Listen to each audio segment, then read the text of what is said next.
बहुत बढ़िया गवैया आ गया, और वो गवैया ने देखा कि हजारों लोग चारों ओर बैठे हैं, गा रहे हैं। उसने एक बड़े पर्चे में और बड़े पट्टे पर लिख करके ऐसा लिखा, राग में गाइए, राग में गाइए, और ऐसे पट्टा दिखाने लगा। अब मीराबाई तो गा रही थी मदमस्त होकर के, मीराबाई के नेत्र खुले, हजारों लोगों में देखा एक आदमी कह रहा है राग में गाइए। मीराबाई उसके पास गई, बोले चौक देना, और चौक लेकर के उसके पट्टा में आगे अनु लगा दिया। अब क्या बन गया, बोले अनुराग में गाइए। राग ना हो तो चलेगा, अनुराग होना चाहिए। अनुराग मतलब भाव, राग ना हो तो चले, अनुराग होना चाहिए। क्यों? बोले राग में गाओगे तो संसार वाह वाह करेगी, लेकिन अनुराग में गाओगे तो श्याम सुंदर वाह वाह करेंगे। उस भाव में गाओ, उस भाव में रहो।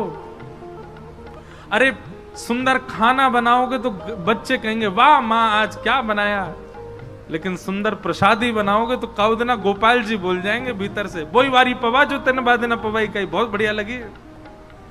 कर्माबाई की खिचड़ी पाने जाते ठाकुर जी। वो करो जिससे श्याम सुंदर रीझे। संसार तो बड़ा विचित्र है, आज रीझ रहा है आपसे, कल नेक गलती करके देख लो, एक बार करके देखो। घर में कल कुछ ऐसा करके देखो जो किसी को स्वीकार नहीं हो। आज तक सब आपकी जय जय कर रहे थे, कल सब लोग आपकी निंदा करेंगे, घर वाले ही निंदा कर देंगे। पर भैया आप चाहे महलों में रहो, चाहे कुटिया में रहो, चाहे खूब धनवान बन जाओ, निर्धन हो जाओ, सब आपके संबंध जुड़ेंगे और बिछड़ेंगे इस बीच में, लेकिन आपके गोपाल जी एक बार आपके पास आ गए फिर कभी नहीं जाएंगे, चाहे तुम जहां जाओ संगे ही रहेंगे। असली प्रेम निभावे वाले तो यही हैं और कोई नहीं। तो इस प्रकार प्रहलाद जी महाराज कहते हैं अपनी प्रत्येक इंद्रिय ठाकुर जी के श्री चरणों में अर्पित कर दो।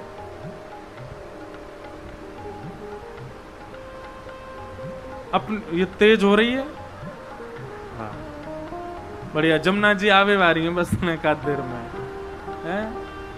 आ गए, कोई बात नहीं। हमको क्या, हम तो ऊपर बैठे हैं, हम तक आने के लिए तो मथुरा को डूबना पड़ेगा।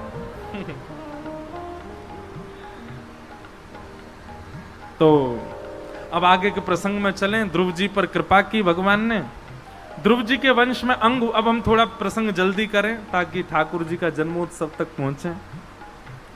ध्रुव जी के वंश में राजा अंग हुए, इनके बेटा बैन हुए। बैन के शरीर से घर्षण किया गया तो पृथु महाराज प्रकट हुए, जिनके वजह से इस धरती को पृथ्वी कहा जाता है। ये जितनी खेती बाड़ी वगैरह सब पृथु महाराज ने प्रस्थापित की इस पृथ्वी पर। ऐसा वर्णन करते हैं भागवत जी में कि पहले पृथ्वी पर समतल जमीन नहीं थी, पृथ्वी पर पहाड़ और समुद्र। जितना वर्षा का पानी होता था बह करके सब जाकर के समुद्र में मिल जाता था। लोगों को पीने के लिए जल नहीं मिलता था, संग्रहित जल नहीं होता था। तब सबने पृथु महाराज से प्रार्थना की और पृथ्वी को उन्होंने समतल बनाया, पहाड़ों को काट काट करके। नहीं तो अधिकतर पृथ्वी पर इसीलिए धरती को पृथ्वी कहने लगे, ऐसा भाव है। तो पृथु महाराज ने पृथ्वी पर खेती बाड़ी आदि सब इन्हीं की कृपा से प्रादुर्भाव हुई। पृथ्वी को पूर्ण इन्होंने व्यवस्थित किया। और आगे रहुगण जड़ भरत संवाद आया, जहां पर जड़ भरत जी को रहुगण जी ने ज्ञान दिया। बहुत सुंदर प्रसंग है वह भी, उसको भी हम प्रणाम मात्र करते हैं। भूगोल खगोल का वर्णन, नरकों का वर्णन, सब भाव यहां पर कहे गए। अजामिलोपाख्यान सुनाया गया। एक अजामिल नाम का ब्राह्मण था, एक दुर्दर्श देख करके उसके चित्त में दूषितता प्रकट हो गई और वही एक दैत्य, एक क्रूर व्यक्ति बन गया। परंतु अपनी संतान का नाम भगवान के नाम पर रखने के कारण अजामिल की सदगति हो गई। आगे फिर क्रम में वृत्रासुर की स्तुति सुनाई जाती है। एक असुर हुआ जो कि भगवान का परम भक्त था, जिसका नाम था वृत्रासुर। वृत्रासुर के द्वारा गाए गए ये 4 श्लोक भगवान की प्राप्ति के लिए बड़े बड़े उत्तम शास्त्रों में बताए गए हैं। वृत्रासुर ने क्या गाया, हम थोड़ा उसके श्लोकों का स्तवन कर लें, फिर आगे चलेंगे।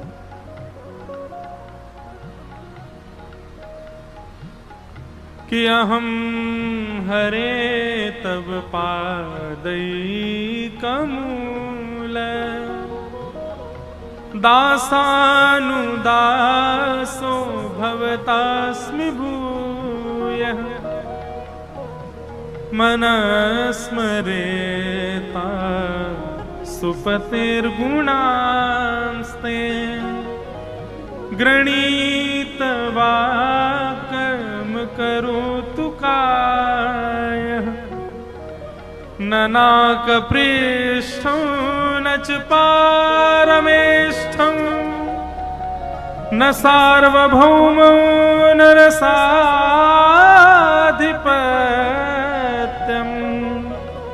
न योग सिद्धिरपुनर्भवं वा समंजसत्वा विरहैकांक्षे अजात पत्र इव मातरं खगा स्तन्यं यथा वत्सतराक्षुधार्था प्रियं प्रियैव व्युषितं विषण्णाः मनोरविन्दाक्षद्रदीक्षते त्वाम्। वृत्रासुर ने स्तुति गाई। अब कथा तो बहुत बड़ी है वृत्रासुर की, पर इतना सुन लो कि वृत्रासुर एक असुर था और इसको मारने के लिए देवता सामने खड़े थे। उसी समय वृत्रासुर कहता है कि मैं अपनी मृत्यु से पहले, वृत्रासुर बोला मैं जानता हूं मैं मरूंगा आज, पर मैं मरने से पहले अपनी अंतिम इच्छा पूरी करना चाहता हूं। तो इंद्र ने कहा क्या करोगे? वृत्रासुर बोला भगवान की स्तुति गानी है। और तब उसने ये 3-4 श्लोक गाए भगवान के लिए।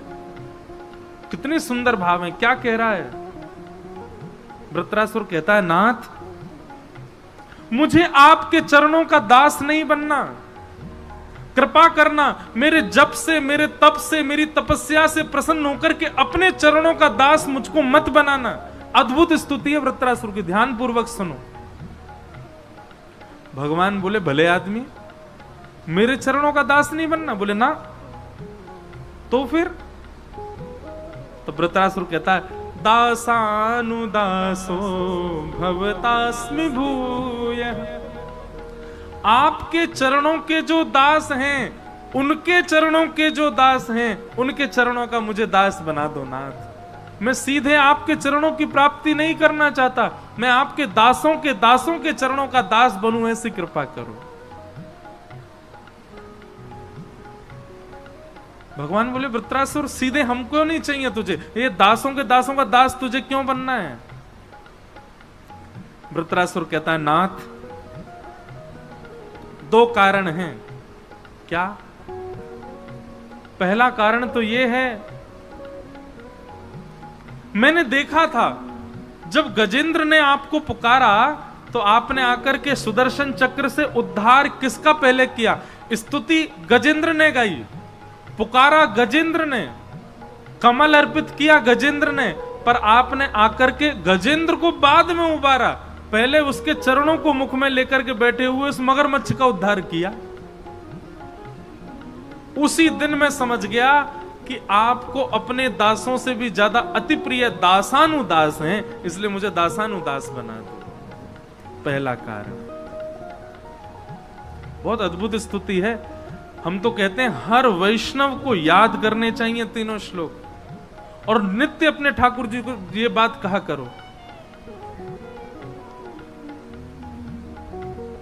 वृत्रासुर कहता दूसरा कारण मुझे आप क्यों नहीं चाहिए? बोले नाथ, आप हो हमारे पिता, और पिता के जब पुत्र जन्म लेता है ना तो पिता बहुत प्रसन्न होता है, लेकिन जब पुत्र का पुत्र जन्म लेता है तो वो दादा बन जाता है, दादा बन के और ज्यादा खुश होता है। लेकिन ठाकुर जी यदि वो व्यक्ति जीवित रहे और अपने आंखों के आगे अपने नाती का भी पुत्र देख ले तो महाराज 80-90 वर्ष की आयु में भी वो फूले नहीं समाता, आनंद में भर जाता है। अपने पुत्र से भी ज्यादा प्रिय पौत्र है, पौत्र से भी ज्यादा प्रिय परपौत्र है। इन्हीं बातों से मुझको लगता है कि आपको शायद अपने दासों से भी ज्यादा प्रिय दासों के दास हैं, और शायद दासों के दासों से भी ज्यादा प्रिय दासानुदास हैं। इसलिए मुझे दासानुदास बना दीजिए। भगवान प्रसन्न हो गए वृत्रासुर की स्तुति से, और भगवान बोले तेरे नाम के पीछे असुर किसने लगाया? अरे भैया ये वृत्रासुर नहीं है, इसका नाम है भक्त वृत्त, ये वृत्रासुर नहीं है। अद्भुत। जैसे ही भगवान प्रसन्न हुए तो इंद्रादि देवता बोले भगवान ये आपको बहलाने पुसलाने की कोशिश कर रहा है, चिकनी चुपड़ी बातें कर रहा है ताकि आप इसके वश में आ जाओ और आप प्रसन्न होकर कहो वरदान मांग। तो वरदान मांगने की जैसे ही आप इसको आज्ञा करें तो ये मेरी पदवी मांग ले, ये इसलिए ऐसी बातें कर रहा है आपसे। वृत्रासुर बोला नहीं भगवान, मेरी दूसरी बात सुनिएगा। क्या? कि ननाकपृष्ठं न च पारमेष्ठं न सार्वभौमं नरसाधिपत्यं न योगसिद्धे अपुनर्भवं वा समञ्जसत्वा विरहैकांक्षे। नाथ, आपको कसम है मेरी, मुझे इंद्र की पदवी मत दीजिएगा प्रसन्न होकर के। मुझे ब्रह्मा जी की पदवी नहीं चाहिए, मुझे रसातल का राजा नहीं बनना, मुझे पूरे ब्रह्मांड का राजा भी नहीं बनना, मुझे कुछ नहीं चाहिए आपसे। भगवान बोले तो कुछ तो मांग। वृत्रासुर बोला वचन दो, जो मांगूंगा सो दोगे। भगवान ने हाथ रखेगा, जो मांगेगा सो देंगे, बता क्या चाहिए। इंद्रादि घबराने लगे, बोले अब ये मांग ही लेगा हमारी पदवी। वृत्रासुर कहता है समंजसत्वा विरहैकांक्षे। नाथ, ऐसी कृपा कर दो आपके दर्शन में मैं रोया करूं, आपके दर्शन में मैं तड़पा करूं, आपके दर्शन करने के लिए मैं विलाप करूं, मैं बहुत विरह आतुर हो जाऊं। पर नाथ, आप मुझे वरदान दीजिए, मैं चाहे जितना रोऊं जितना तड़पूं, आप मेरे सामने आना मत, मुझे तड़पने देना, मुझे विरह में रखना। पहले श्लोक में तो भगवान को नचा दिया और दूसरे श्लोक में भगवान को रुला दिया वृत्रासुर ने। बोले वचन दीजिए आप मुझे, आज मुझे दिख गए हैं, अब मैं आपकी याद में कितना भी रोऊं, कितना भी तड़पूं, कितना भी आपको पुकारूं, मेरे प्राण क्यों ना निकल रहे हो, पर नाथ मेरे सामने आना मत। समंजसत्वा विरहैकांक्षे। भगवान बोले वृत्रासुर क्या मांग रहे हो तुम, विरह क्यों मांग रहे हो? तो वृत्रासुर कहता है नाथ, दर्शन में आप दिखते हो, केवल नेत्रों को दिखाई देते हो, केवल त्वचा को स्पर्श में अनुभव होते हो, पर जब आप दिखते नहीं हो और विरह यातना जब चित्त में होती है, नेत्रों से अश्रुपात होता है, व्याकुलता मन में होती है, क्षमा करना भगवान, मिलन से ज्यादा सुखदायी व्याकुलता लगती है मुझको। व्यक्ति जब प्यासा होता है तो जल के मूल्य को जानता है, लेकिन जब प्यास नहीं होती ना तो जल को ऐसे ही फैला देता है, उसका मूल्य नहीं समझता। नाथ, मैं सदा आपके भक्ति भाव के मूल्य को जानना चाहता हूं, इसलिए मुझे कभी मिलना मत आप, मुझे अखंड विरह दे करके जाइए। और याद रखिएगा, मुझ पर कृपा कीजिएगा नहीं दर्शन देने का, आपने वचन दिया है मुझको कि आप मुझे विरह प्रदान करेंगे। महाराज दूसरा श्लोक सुनकर के तो इंद्र ने अपने अस्त्र शस्त्र नीचे रख दिए। और तीसरा श्लोक बोलता है वृत्रासुर, क्या कि अजात पक्ष इव मातरम खगा स्तन्यो यथा वत्सतराच्छुधार्था प्रियं प्रियैव व्युषितं विषन्ना मनोरविन्दाक्षिद्रदीक्षते त्वां। नाथ जरा सुनकर के जाइए कि मुझे विरह कैसा चाहिए। भगवान बोले बताओ। बोले जिस प्रकार वन में चरने गई गैया और उसका बछड़ा गौशाला में उसकी राह तकता रहता है, मेरी मैया कब आएगी कब आएगी कब आएगी, मेरी मैया कब आएगी। जिस प्रकार वो बछड़ा अपनी मां की प्रतीक्षा करता है, ऐसे मैं आपकी प्रतीक्षा करना चाहता हूं। भगवान बोले जैसे ही गैया लौट करके आ जाती है, बछड़ा दूध पी लेता है, तो फिर वो बछड़ा ही मैया को नहीं देखता। तू भी ऐसा करेगा? भगवान वृत्रासुर बोला नहीं नहीं नहीं नहीं, दूसरा सुनो, दूसरा वत्स की तरह नहीं, अब दूसरा सुनिए। बोले क्या दूसरा क्या है? बोले मुझे कैसा विरह चाहिए? बोले अजात पक्ष इव मातरम खगा स्तन्यम यथा वत्स तराच्छुधार्था। बोले जिस प्रकार अजात पक्षी जिसके अभी पर नहीं निकले हैं, वो घोंसले में बैठा रहता है और अपनी चिड़िया मां की प्रतीक्षा करता है, मेरी मां दाना लेके आएगी, मेरी मां मुझे दाना चुगाएगी। वो स्वयं दाना नहीं चुगता, अपनी मां के आश्रय में रहता है। और जिस प्रकार वो पक्षी अपनी मां की व्याकुलता में रहता है, वैसे मैं रहना चाहता हूं। भगवान बोले जैसे ही उस अजात पक्षी के पर निकल आते, सबसे पहले मैया को छोड़ के भाग जाता है। तू भी ऐसा ही करेगा? वृत्रासुर बोला नहीं, तीसरी बात, अंतिम बात सुनो नाथ, कैसा विरह चाहिए? प्रियं प्रियैव विषितं विषन्ना। भगवान जिस प्रकार विदेश गए प्रियतम की प्रतीक्षा करती है प्रियतमा, और बस यही सोचती रहती है कि मेरे प्रियतम कब आएंगे, मेरे प्रियतम कब आएंगे, मेरे प्रियतम अब आएंगे। नाथ जिस प्रकार वो प्रियतमा अपने प्रियतम की प्रतीक्षा करती है, मैं भी आपकी प्रतीक्षा करना चाहता हूं, पर मेरी प्रतीक्षा का फल मुझे यह चाहिए कि आप आना मत, मुझे प्रतीक्षा में ही रहने देना, क्योंकि मिलन से ज्यादा सुखदायी प्रतीक्षा है। मुझे प्रतीक्षा में रहना।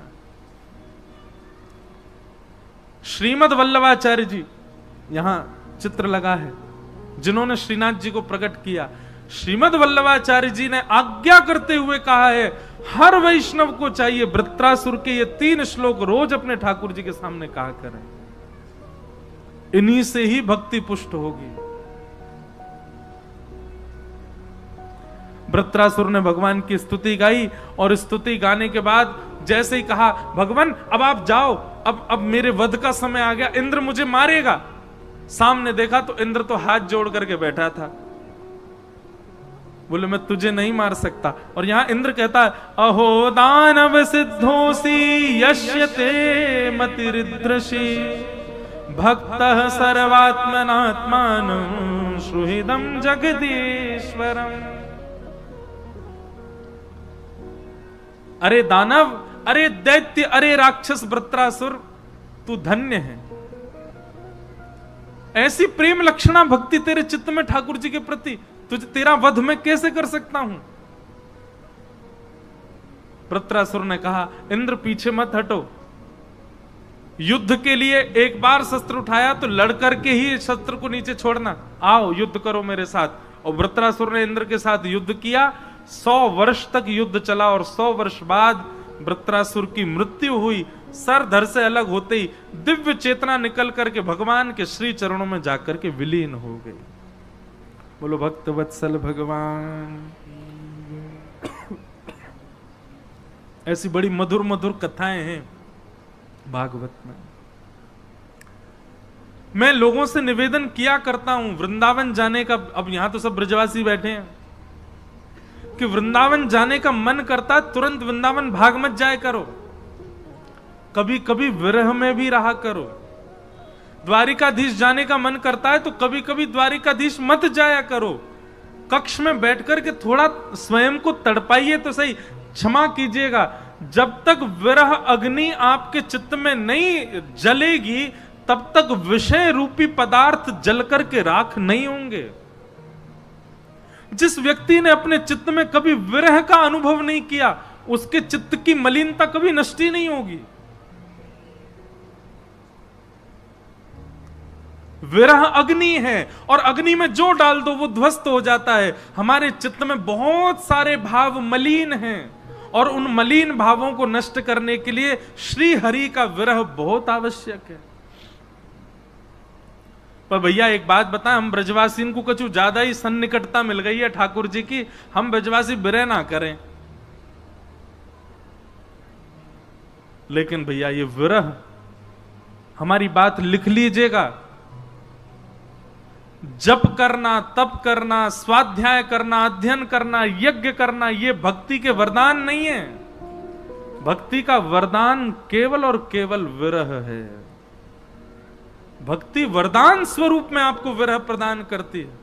मीराबाई, अरे भाई जिसने भी पाया ना विरह में जाकर के ही पाया, चाहे मीराबाई हो, तुलसीदास हो, सूरदास हो, कुंभनदास हो, करमेती बाई हो, किसी ने भी बिना विरह के ठाकुर जी को पाया ही नहीं। जिसके नेत्र कभी सजल नहीं हुए हों ठाकुर जी की याद में, संसार की याद में, संसार में तो अभी नेक में ही रो जाओगे आप। संसार के लिए तो आंसू हमारे यहां धरासू बैठे रहते हैं, नेक में ही निकरिया में। कभी ठाकुर जी के लिए नीर बहा करके देखिए, पता कैसा लगता? ब्रह्म सौख्यम त्वनंतम, ऐसा लगता ब्रह्म सुख, इससे बड़ा सुख तो कुछ है ही नहीं। प्रयास किया कीजिए कभी कभी विरह में रहने का।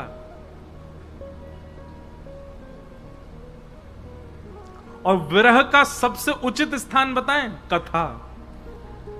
कथा नेत्र बंद करके सुनते रहो, ठाकुर जी का चिंतन करते रहो, विरह आतुर होते रहो।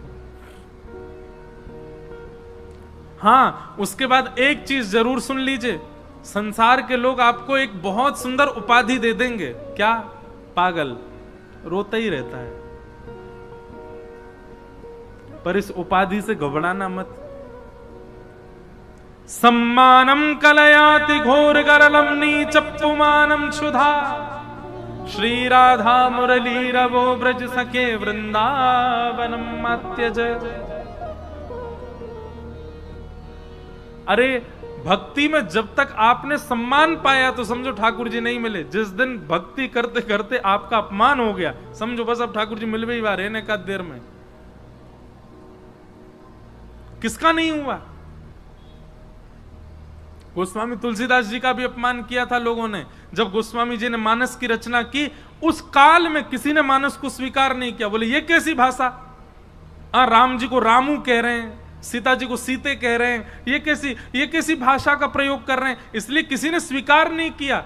लेकिन गोस्वामी तुलसीदास जी महाराज बोले मैं किसी को स्वीकार कराने के लिए थोड़ी लिखी है।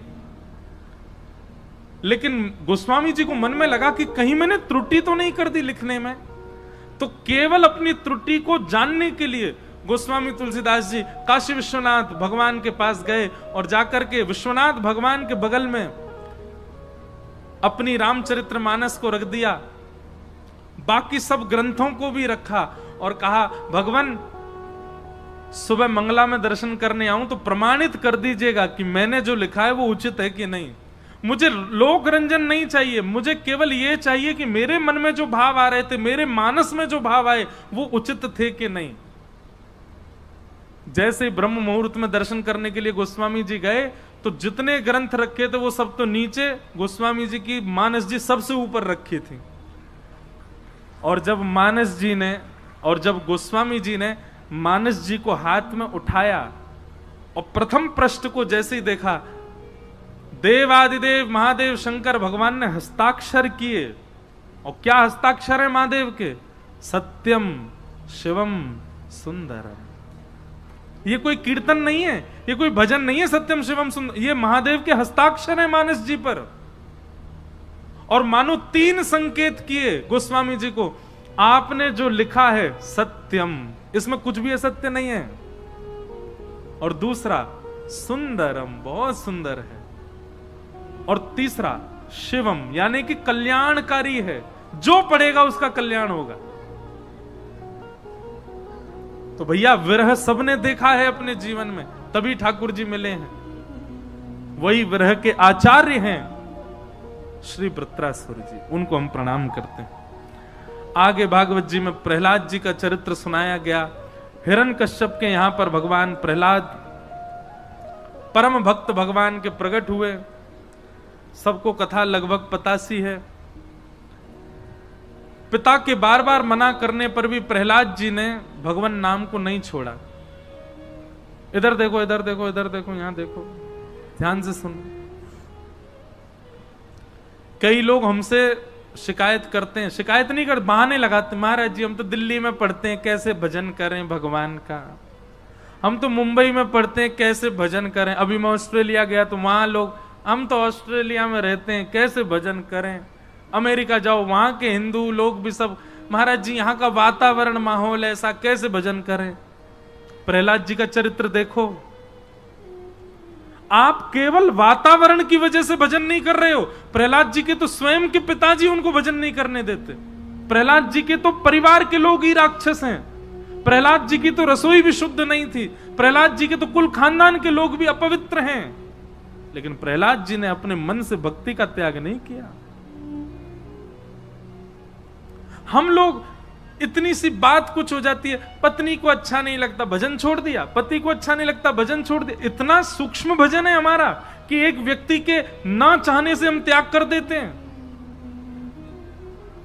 अगर ऐसी भक्ति है तो मत आइए भक्ति के पथ पर, और आए तो दृढ़ता पूर्वक आए, चाहे जो हो जाए। हमारा भक्ति भाव सदा ऐसे ही रहने वाला है।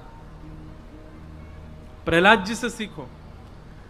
प्रहलाद जी महाराज अपने पिताजी का बहुत सम्मान करते थे। पिताजी के सामने भजन नहीं करते थे, पर अंतरंग भाव से भजन में ही रहते थे। अद्भुत प्रसंग है प्रहलाद जी का, पूरे विस्तार में जाएंगे, बहुत समय लगे। प्रहलाद जी ने विद्यालय पढ़ने के लिए गए, आसुरी विद्या पढ़ रहे थे। पढ़ते पढ़ते एक दिन ऐसा कीर्तन किया, उस कीर्तन में सब नाचने लगे, सारे दैत्य बालक नृत्य करने लगे। ये बात हिरण्यकश्यप को जैसी पता चली, जाकर के प्रहार करके घेर दिया और कहा, तेरा ब्रह्म कहां है, तेरा हरि कहां है। प्रहलाद जी बोले, यत्र तत्र सर्वत्र पिताजी। बोला, अच्छा इस खंबे में है? बोले हाँ, मुझे दिख रहे हैं। यत्र तत्र सर्वत्र मेरे ठाकुर जी विराजमान हैं। नृसिंह बसे प्रति खंबन में, पर काढ़न को प्रहलाद कहां। आज भी खंभों में नृसिंह भगवान है, पर प्रकट करने वाली प्रहलाद जैसी भावना चाहिए। जैसे ही मुष्टिक प्रहार किया, खंभ भेदन करके भगवान नृसिंह प्रकट हो गए। बोलो नृसिंह भगवान की। सब लोग हाथ जोड़ करके नृसिंह भगवान को प्रणाम करो। सत्यम विधातुम निज भृत्य भाषितम, व्याप्तिम च भूते स्वखिलेषु चात्मनः, अदृश्यतात्यद्भुत रूपमत्वहं, स्तंभे सभायान मृगम न मानुषम। भगवान नृसिंह बनकर के प्रकट हुए। देखने में तो सिंह जैसे हैं, पर चलते फिरते बोलते मानवों जैसे हैं। ऐसे नृसिंह भगवान प्रकट हुए। हिरण्यकश्यप के साथ युद्ध करके सायंकालीन बेला होते हिरण्यकश्यप का वध कर दिया। प्रहलाद जी की रक्षा हुई। इस प्रकार प्रहलाद जी का मंगल चरित्र यहां सुनाया गया। बोलो प्रहलाद जी महाराज की जय। प्रहलाद जी ने भी बहुत सुंदर स्तुति गाई। हमारा मन तो होता है सारे भाव कह कह के चले, पर हम प्रणाम करते हैं। आगे बंधुओं, गजेंद्र मोक्ष की कथा आई। तत्पश्चात वली बामन का सुंदर चरित्र सुनाया गया, और तत्पश्चात सूर्यवंश के राजाओं की कथा, गंगा जी के अवतरण की कथा, आदि आदि सब कथाओं को सुनाते हुए भगवान श्री राम के प्रादुर्भाव का विषय सुनाया गया। बस अब हम झटपट कर ही देंगे ठाकुर जी का जन्मोत्सव। अब बिल्कुल कमर कस के सब लोग सीधे होकर बैठ जाओ। देखो ऐसे सीधे हुए, सब नीचे लुढ़क गए थे। प्रभु श्री राम के प्रादुर्भाव का प्रसंग सुनाया गया। हाथ जोड़ करके सब लोग राम जी को प्रणाम करो। एक ही श्लोक में पूरी राम कथा कि गुरुवर थे त्यक्त राज्यो व्यचर धनुवनम पद्म पद्भ्याम प्रियाया पाणिस्पर्शा क्षमाभ्याम मृजत पथरुजो यो हरिन्द्रानुजाभ्याम वैरूप्या शूर्पणख्या प्रिय विरहरुष रोपित भ्रूविजम्भ तस्ताभ्ये बद्धसे तु खलदवदहन कौशलेन्द्रोवतान्नः। भगवान श्री राम का सुंदर चरित्र सुनाया गया। भागवत जी में 2 अध्याय में राम कथा है, और इन 2 अध्यायों में सुखदेव जी महाराज ने यह बताया कि राम जी सीता जी के कितना प्रेम करते हैं श्री किशोरी जी से। पद्म पद्भ्याम प्रियाया, अनेक अर्थ संत जन इस भाव के लगाते हैं, पर एक भाव यहां पर श्री सुखदेव जी महाराज कहते हैं। जैसे कई लोग कहते हैं कि जब राम जी वन में गए, राम जी आगे चलते थे, बीच में सीता जी चलती थी, पीछे लक्ष्मण जी चलते थे। कई जगह ऐसा भाव बताया गया, बोले लक्ष्मण जी आगे आगे चलते हैं, सीता जी बीच में चलती हैं और राम जी पीछे चलते हैं। कई जगह लक्ष्मण जी आगे, राम जी बीच में, सीता जी। पर हमारे सुखदेव जी महाराज कहते हैं सबसे आगे जानकी जी चल रही हैं, उनके पीछे राम जी, उनके पीछे लक्ष्मण जी। वो अलग ही भाव है। क्यों? इतना सुंदर वर्णन किया है, सब लोग बहुत ध्यान से सुनिएगा। शुकाचार्य जी वर्णन करते हुए कहते हैं कि जब सीता स्वयंवर का समय था और प्रभु श्री राम ने जब धनुष भंजन कर दिया, उसके बाद पुष्प वर्षण किए गए। अत्यंत सुकोमल पुष्पों की पंखुड़ियां राम जी के ऊपर बरसाई गईं, और राम जी को जाकर के कहा गया कि आप थोड़ा आगे आकर के चौकी पर खड़े हो जाएं, जानकी जी आकर के वरमाला धारण कराएंगी। तो राम जी जब धनुष के स्थान से चौकी की ओर आ रहे हैं, तो बीच में पड़े हुए कोमल कोमल पुष्प राम जी के चरणों का जब स्पर्श कर रहे हैं, तो राम जी के चेहरे की आकृति ऐसी बनती जा रही है जैसे मानो कोई सुई चुबा रहा हो चरणों में। जानकी जी ने थोड़ी सी दृष्टि ऊपर करके जब राम जी को देखा, तो जानकी जी मन में विचार करने लगी, इनके मुख से ऐसा क्यों लगता है कि जैसे इनको कुछ चुभ रहा हो। जानकी जी ने जब नीचे देखा, तो अत्यंत कोमल कमल की पंखुड़ियां, अत्यंत कोमल गुलाब की पंखुड़ियां, अरे जिनको लोग सजाते हैं किसी के स्वागत में, ऐसे कोमल पंखुड़ियां पुष्पों की राम जी के चरणों को शोभ पहुंचा रही हैं। तब सीता जी मन में विचार करती हैं, कितने कोमल हैं ये, इनको कोमल पुष्पों की पंखुड़ियां भी चुभ रही हैं, तो सोचो ये कितने कोमल हैं। ब्याह हो गया, ब्याह आने के बाद जब अयोध्या आ गए, और जब कुछ दिनों बाद राम जी का राज्याभिषेक होना था, कैकेयी मैया ने वरदान मांगा कि 14 वर्ष राम वनवासु। और जब 14 वर्ष के वनवास का प्रसंग राम जी ने जाकर के सीता जी को बताया कि सीता जी अब आप यहीं रहना, माता पिता की सेवा करना, मुझे 14 वर्ष की वनवास की आज्ञा हुई है, मैं वन में जाकर के, और 14 वर्ष यूं ही निकल जाएंगे, मैं आ जाऊंगा। तब सीता जी राम जी के चरणों की ओर देखती हैं और मन में विचार करती हैं, स्वयंवर के समय पर अत्यंत सुकोमल पुष्प की पंखुड़ियां जिनको चुभ रही हैं, वो 14 वर्ष निष्ठुर वन में कैसे रहेंगे। जानकी जी ने चरणों में प्रणाम करते हुए कहा, नाथ आप जो आज्ञा देंगे जीवन भर स्वीकार करूंगी, पर इस आज्ञा को स्वीकार नहीं कर सकती मैं।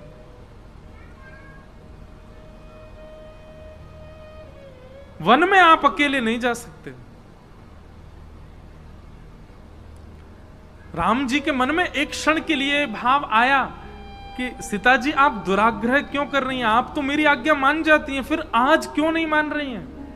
सीता जी बोली बस हमें आप जो आज्ञा देंगे सब स्वीकार है, पर ये आज्ञा स्वीकार नहीं, हम तो वन में जाएंगे। शुकाचार्य जी वर्णन करते हैं सीता जी वन में क्यों गई हैं, बहुत ध्यानपूर्वक सुनिए।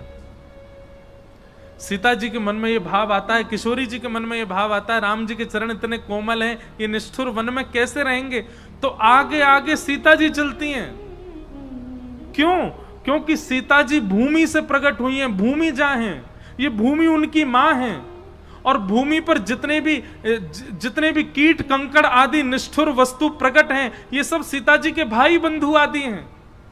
जब जब सीता जी, किशोरी जी, जानकी जी अपने चरण आगे बढ़ाती हैं तो पृथ्वी सबको संकेत कर देती है, सावधान हमारी जानकी जी आ रही हैं। तो पूरी पृथ्वी जहां कहीं भी निष्ठुर होती है वहां कोमल होती चली जाती है और जानकी जी के चरण उस पर पड़ते चले जाते हैं। तो जानकी जी आगे आगे चल करके कोमल करती जा रही हैं पृथ्वी को, और उसी कोमल मार्ग पर श्री राम जी चलते हुए आ रहे हैं। पद्म पद्भ्याम प्रियाया।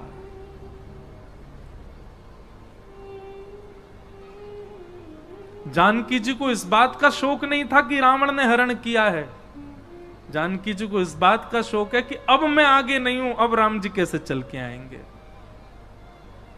वो दिन भर यही विलाप करती हैं। अद्भुत है बंधुओं, राम कथा हम साल में एक ही राम कथा करते हैं। इस बार हमारी राम कथा है 23 दिसंबर से 31 दिसंबर तक रामेश्वरम में, और प्रसंग केवल एक ही प्रसंग पे 9 दिन चर्चा होगी, भरत चरित्र, श्री भरत जी का चरित्र।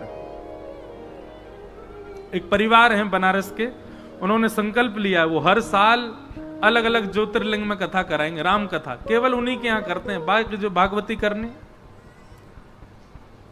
अद्भुत है राम जी का चरित्र।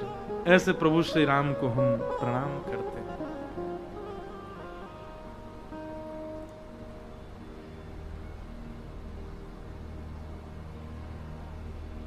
श्री रामचंद्र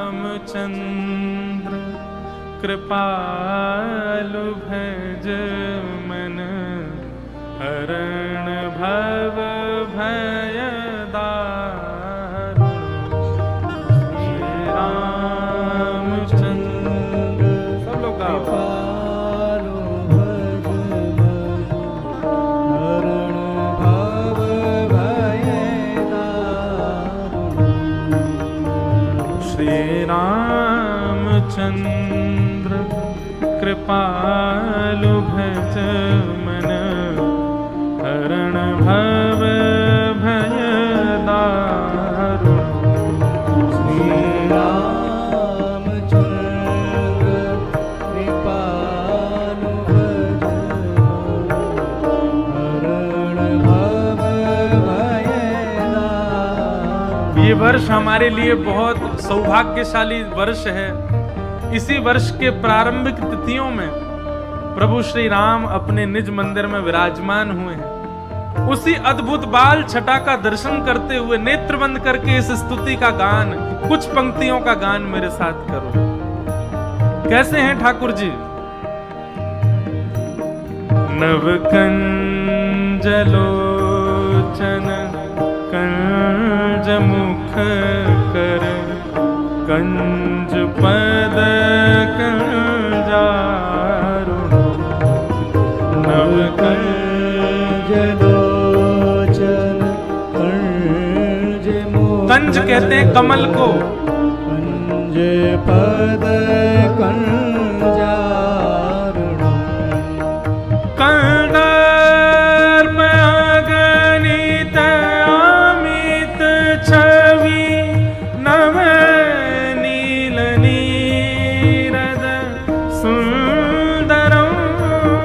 कंदर्प अगणित अमित छवि, नव नील नीरद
प्रभु श्री राम के मंगल चरित्र को 2 अध्यायों में श्री शुकाचार्य जी महाराज कह रहे हैं। तत्पश्चात चंद्रवंश के राजाओं की कथा सुनाई और इसी चंद्रवंश में प्रकट हुए भगवान श्री कृष्ण। बंधुओं, एक बड़ा विवाद चलता है कि भैया राम जी 12 कला पूर्ण हैं और भगवान श्री कृष्ण जो हैं ये 16 कला पूर्ण हैं। ऐसा कोई, भगवान परिपूर्ण हैं। 16 और 12 कला ठाकुर जी की नहीं होती हैं, ठाकुर जी परिपूर्ण हैं। लेकिन ये 12 कला 16 कला क्यों कह देते हैं, उसके पीछे कारण सुनो। सूर्य जो है उसमें 12 कलाएं होती हैं और सूर्य के वंश में भगवान श्री राम प्रकट हुए, इसलिए उनको 12 कला पूर्ण कहा जाता है। चंद्रमा में 16 कला होती हैं और उसी चंद्रवंश में भगवान श्री कृष्ण प्रकट हुए, इसलिए उनको 16 कला पूर्ण। बाकी भगवान 12 या 16 कला में नहीं, भगवान तो परिपूर्ण कला में हैं। जितनी कलाएं दुनिया में सब ठाकुर जी के भीतर विद्यमान हैं। चंद्रवंश के राजाओं की कथा सुनाते हुए और इसी चंद्रवंश में भगवान श्री कृष्ण प्रकट हुए। मथुरा में भगवान का जन्म हुआ, मथुरा से भगवान गोकुल गए, गोकुल से वृंदावन गए, वृंदावन से ठाकुर जी पुनः मथुरा आए, मथुरा के कंस को मार दिया, कंस को मार करके भगवान एक दिन रण छोड़कर द्वारिका चले गए। 16,108 ब्याह किए, महाभारत का युद्ध हुआ, युद्ध करा के वापस द्वारिका गए। एक दिन ठाकुर जी अपनी लीला पूरी करके भगवत धाम को प्रस्थान कर गए। इसी प्रकार सुखदेव जी ने भी पूरी कथा 2 श्लोकों में ही सुना दी और श्लोक में 2 श्लोकों में कथा सुना करके बोले, परीक्षित, हो गई कृष्ण कथा। परीक्षित जी महाराज बोले, भगवान 7 दिन बाद तक्षक सर्प डसेगा और आज चौथा दिन है, लेकिन मैं आपको सत्य बताऊं तो 7 दिन बाद तक्षक सर्प के डंसन से मेरी मृत्यु नहीं होगी। यदि आपने मुझे कथा नहीं सुनाई तो मेरे प्राण अभी निकल जाएंगे। ऐसा मत करो भगवान। कथितो वंश विस्तारो भवता सोम सूर्ययो राज्ञां चोभय वंश्यानां चरितम परमाद्भुतम। भगवान मुझे कृपा करके अब विस्तार से आप कृष्ण लीला सुनाइए। सुखदेव जी महाराज बोले, भैया कुछ भोजन प्रसाद पालो, 4 दिन से तुमने कुछ खाया पिया नहीं है, थोड़ा कुछ पाकर के फिर हम कथा शुरू कर देंगे। पर परीक्षित जी महाराज बोले, भगवान नैषाति दुस्सहाच्छुन्मां तक्त्योदमपि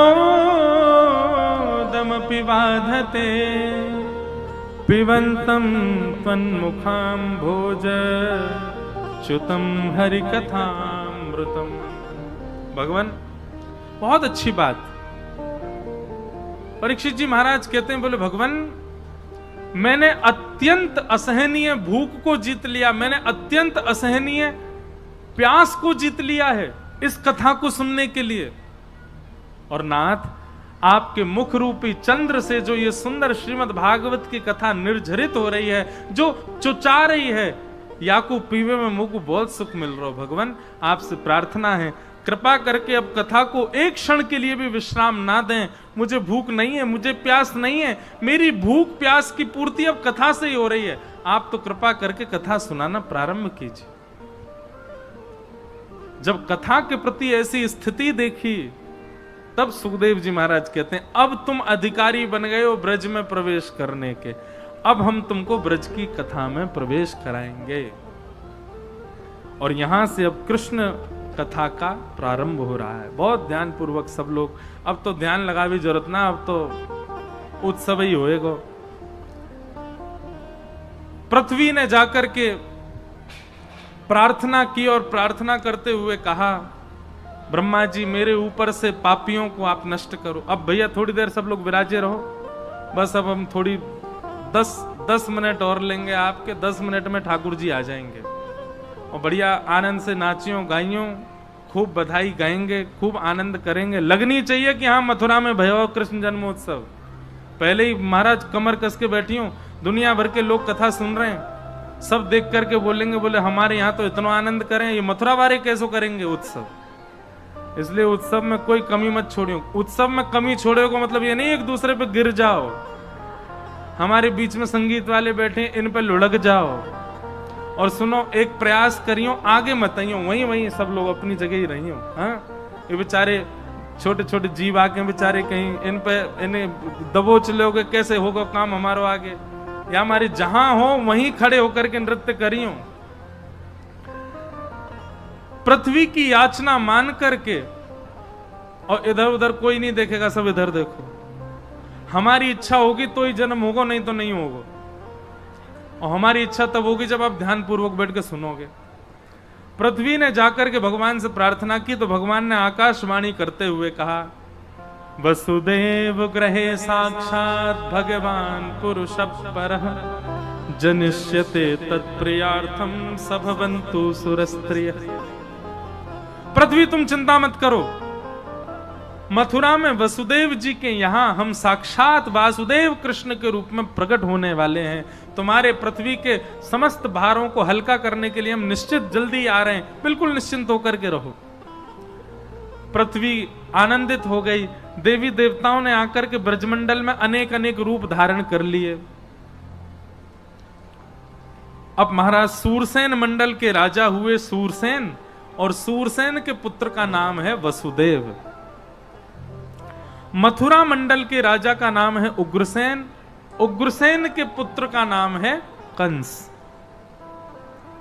उग्रसेन की भाई हैं देवक, उनकी बेटी का नाम है देवकी। तो यानी कि कंस अपने चाचा की बहन, चाचा की बेटी मतलब अपनी चचेरी बहन को वसुदेव जी के साथ ब्याह करके विदा करने के लिए जा रहा था। तभी आकाश से आकाशवाणी हो गई, अरे कंस, जिस बहन को तुम विदा करने जा रहे हो उसी का अष्टम गर्भ तुम्हारा काल होगा।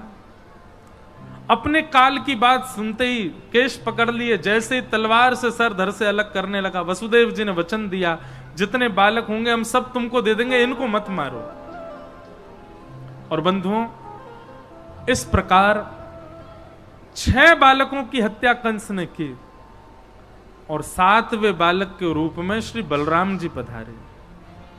भगवान ने योग माया को आज्ञा करते हुए कहा कि आप बलराम जी को तुरंत रोहिणी जी के गर्भ में स्थानांतरित करो। कुछ महीने देवकी मैया के गर्भ में रहने के बाद श्री बलराम जी रोहिणी जी के गर्भ में स्थानांतरित हुए। कंस को खबर मिली कि 7वें बालक ने जन्म ही नहीं लिया, गर्भ में ही नष्ट हो गया।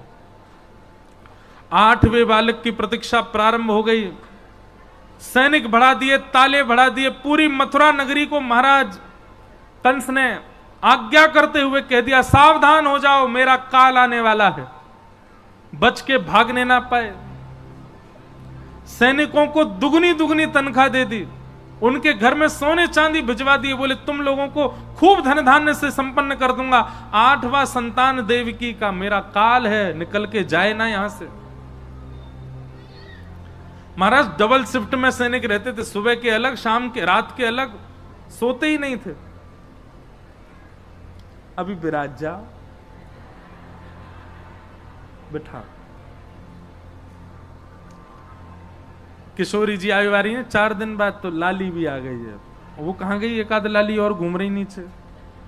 सोना गई हो बेचारे ठाकुर जी। बोले जे तो जन्म करे ही ना रो। तो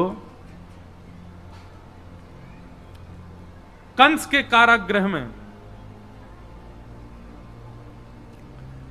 देवकी मैया, अब 8वीं संतान ने जैसे ही गर्भ में आगमन हुआ, देवकी मैया जब जब नेत्र बंद करती हैं तब तब देवकी मैया को सुंदर सुंदर आभास होता है, सुंदर सुंदर क्रीड़ाएं दिखाई देती हैं, सुंदर सुंदर अनुभव होता है। जितनी पीड़ा देवकी मैया ने अब तक सहन करी, गर्भ में जब से ठाकुर जी आए वो सारी पीड़ाएं ठाकुर जी अंतर ध्यान करते जा रहे। अत्यंत सुख का अनुभव हो रहा है देवकी मैया को।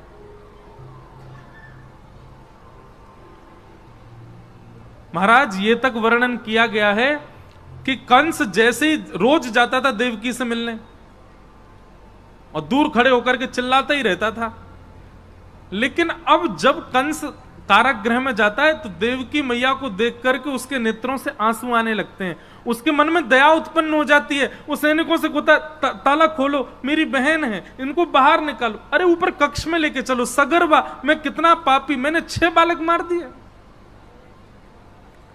थोड़ी देर बाद मंत्री महामंत्री के, महाराज ये क्या हो रहा है आपको? आप इस प्रकार, अभी 8वां बालक होने वाला और आप इस प्रकार भावुक हो जाते हैं। कंस कहता मुझे ऊपर लेके चलो। कारागृह से वापुर ऊपर आता, सैनिकों को पढ़ा लिखा के लेके जाता। बोले नीचे जाती मुझे कुछ हो जाता, देवकी को देखते ही मेरे अंदर दया उत्पन्न हो जाती है। जिसके चित्त में ठाकुर जी हैं, जिसके गर्भ में ठाकुर जी हैं, ऐसे वैष्णव को देखने मात्र से दया आ जाती है। ऐसे वैष्णव को देखने मात्र से क्रूरता नष्ट हो जाती है। ऐसे वैष्णव को देखने मात्र से हमारे अंदर की दूषितताएं खत्म होने लगती हैं। कंस सैनिकों को कहता है मैं नीचे तो रोज जाऊंगा, पर जैसे ही मैं नीचे जाया करूं मेरे अंदर दया आया करे, तुम खींच करके जबरदस्ती ऊपर ले आया करो। पता नहीं ये मायावी बालक है, जब से देवकी के गर्भ में आया मेरे अंदर दया बहुत बढ़ रही है। देवकी मैया के गर्भ में नन्हे से बाल कृष्ण हैं। भादों का महीना, यही महीना जिसमें हम बैठे हैं।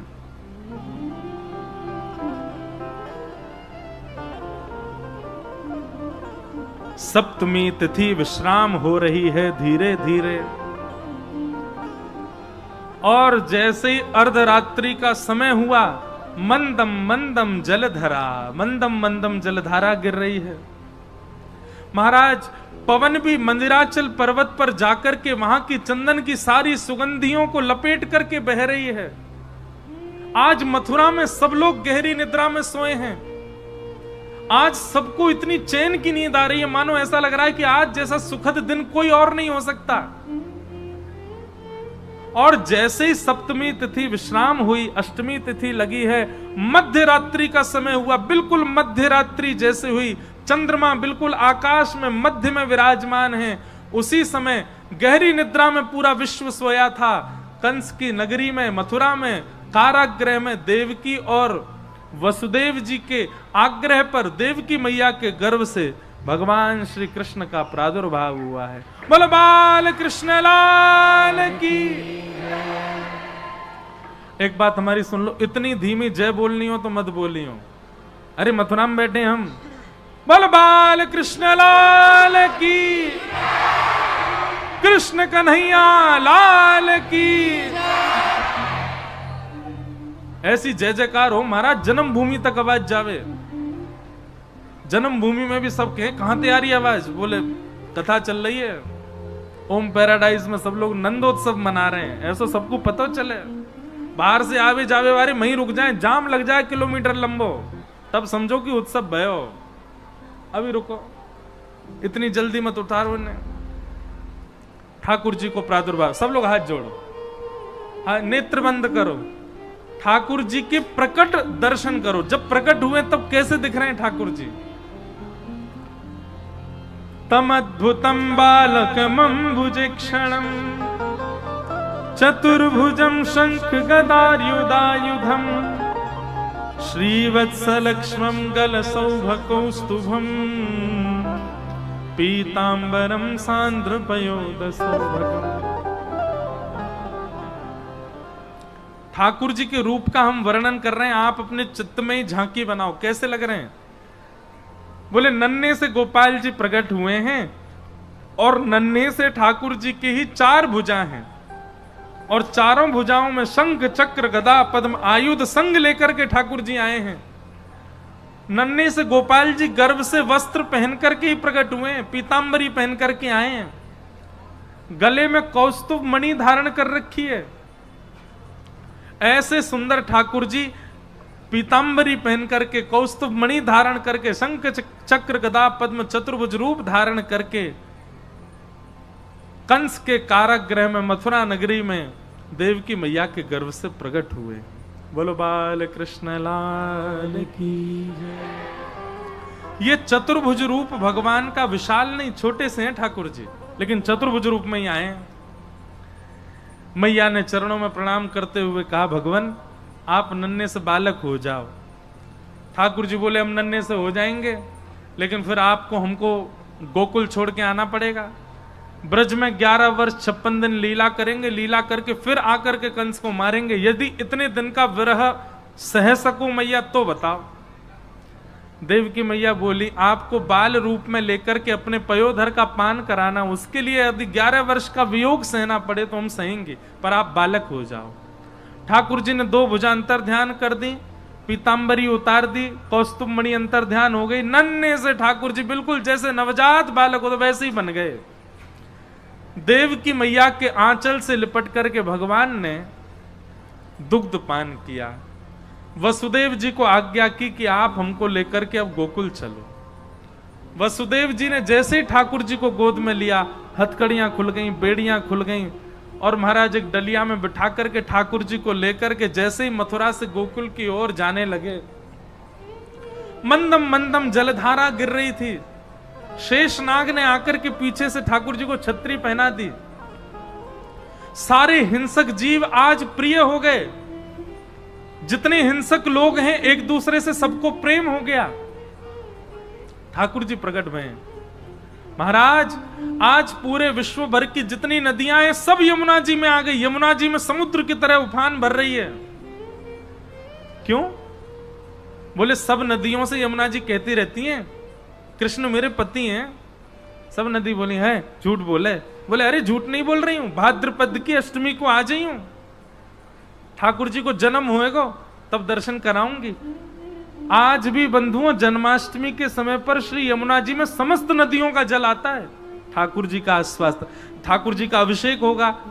अब जन्माष्टमी पर अभिषेक होता है तो ठाकुर जी के लिए जल यमुना जी से जाता है, तो समस्त नदियों का थोड़ा थोड़ा अंश जल यमुना जी में आता है। जन्माष्टमी के दिन सब नदियां यमुना जी में आई हैं। जैसे ही वसुदेव जी महाराज ने यमुना जी में प्रवेश किया, गोकुल जाने के लिए आगे बढ़ने लगे, यमुना जी उफान भर के ऊपर की ओर आने लगी। ठाकुर जी बोले अब आप ऊपर आओगे, चरण छूने के काजे ससुर जी डूब जाएंगे। लो हमने चरण ही लटका दिए, स्पर्श कर लो। यमुना जी ने ठाकुर जी के चरण स्पर्श किए और संपूर्ण मार्ग प्रदान कर दिया। यमुना जी के बीच से वसुदेव जी महाराज ठाकुर जी को लेकर के गोकुल पहुंचे। गोकुल में अभी एक इसमें सुंदर भाव है, लेकिन वो कल की कथा में हम प्रस्तुत करेंगे। आज तो उत्सव मनावे बस। गोकुल पहुंचकर के श्री वसुदेव जी ने डलिया में आए लाला को वहां लेटाए दियो, और वहां यशोदा जी के बगल में नैक्सी लाली, सब गहरी निद्रा में सोए। मथुरा में, गोकुल में, वृंदावन में, पूरे विश्व में नैक्सी बालिका सोई हती यशोदा मैया के बगल में। वह बालिका को डलिया में लेकर के वहां से वापस आने लगे। लाला को वहीं सुलाए आए। जैसे ही वापस आकर के कंस के कारागृह में प्रवेश किया, सारे ताले लगते चले गए, हथकड़ियां लग गई, बेड़ियां लग गई, सैनिक जग गए, महाराज कंस भी उठ गए। बालिका ने रोना प्रारंभ किया। रुदन सुनकर के कंस आया, दौड़ करके बालिका को पृथ्वी पर पटक दिया। अष्टभुजी देवी के रूप में प्रकट हो गई। बोलो वैष्णो देवी मैया की। और कंस को कह दिया कि भैया मुझ जैसे निर्दोष बालकों को मत मारो, तुम्हारे शत्रु कृष्ण ने तो ब्रजमंडल में जन्म ले लिया। कंस ने पूछा कहां लिया? बोले ये नहीं पता कहां लिया, पर ले लिया। अब तो तुम बचो बस, वो कभी भी आकर के तुम्हारी मृत्यु, तुम्हारा वध कर सकते हैं। अब यहां कंस ने सब राक्षस बुला लिए, सबसे बात करने लगो। अब यहां कंस को करन दो जो कर रहा है, हम तो चल रहे हैं गोकुल। गोकुल में सब ब्रजवासी बड़े आनंद में भर गए भैया। सबन को नेक नेक यूं लगवे लगी है कि भैया अब की बार नंद बाबा के लाला होएगो। नंद बाबा भी गौशाला में बैठे बैठे 80 वर्ष के नंद बाबा जाप कर रहे हैं, अभी तो भयो ना है, अभी तो भयो ना है, अभी तो भयो ना है, जाने कब होएगो। इतने में ही नंदा सुनंदा, ये 2 बहन हैं नंद बाबा की। इन दोनों ने देखी आज तो इतनी भोर रह गई, अभी तक यशोदा भाभी उठी नहीं। जैसे ही यशोदा जी के कक्ष में जाकर के देखो महाराज, सुंदर स्वर्ण के पलंग पर पौड़ी हैं, श्री यशोदा जी गहरी निद्रा में सोई हैं, सब दास दासियां सोई हैं, और यशोदा जी के बगल में नेक सो लाला लेटो भयो है चदरिया ओढ़ करके। लाला है कि लाली जे ना है पतो, नेक सो बालक लेटो है, बस वो चदरिया ओढ़ रखी है इतनी इतनी। लेकिन वर्णन करते हैं ठाकुर जी की प्रथम झांकी कैसी है, बोले जैसे मानो कोई नील मणि हो, जैसे कोई नीली नीली कांति की मणि हो, इतने सुंदर हैं श्री ठाकुर जी।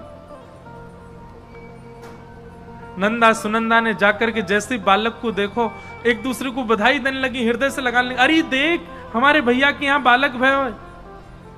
नंदा बोली सुनंदा जल्दी चदरिया हटा के देखियो लाला है कि लाली। नंदा बोली अरे जो हो वासे हमें का, लाला हो लाली हो वासे हमें का। सुनंदा बोली अरे तू ना जाने, लाला होएगो तो हमारो सेवक रहेगो, जब जब भैया के घर आएंगी तब तक वापस आकर के आदेश करे करेंगी, जे करके ला हमारी सेवा कर, चरण दबा, जे काम कर वो कर। अब लाली से थोड़ी ये सब आज्ञा करेंगे हम, ये तो लाली से ही कर सकें, लाला तो ही कर सकें। हरिशरणम हरिशरणम हरिशरणम को 21 बार जाप कियो, और 21 बार जाप करवे के बाद जैसे ही नंदा सुनंदा ने चदरिया हटाई, महाराज हैगा हैगा हैगा हैगा हैगा हैगा हैगा हैगा हैगा हैगा।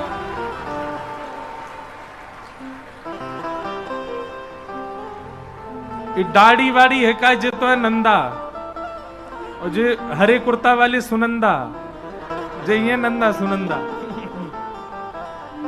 एक दूसरे को मुंह दबा लियो। अरे मत अभी मत चिल्लावे, सबन को मत बता सबसे। अरे भैया नेक बैठ जाओ लाल जी, ओ देख किशोरी जी ढूंढ लाए जन कहां से, अब भाई प्रकट नहीं हुए, किशोरी जी पहले ही ढूंढ लाए। ठाकुर जी की लीला अद्भुत। नंदा सुनंदा दौड़ी दौड़ी गौशाला गई, नंद बाबा को जाकर घेर लियो, वाह बैठा दो, विराजमान कर दो सबन को। देखो भैया ये सबरे ब्रजवासी बन बन के आए हैं, और सुनो ये बन बन के नहीं आए, ये सबरे नंद बाबा और सबरे उनके भाई बंधु सब आए हैं। नंदा सुनंदा गई जाकर के नंद बाबा को घेर लियो, और बाबा है गया है गया है गया है गया है गया है गया। बाबा बोले कहां भयो, ये देखो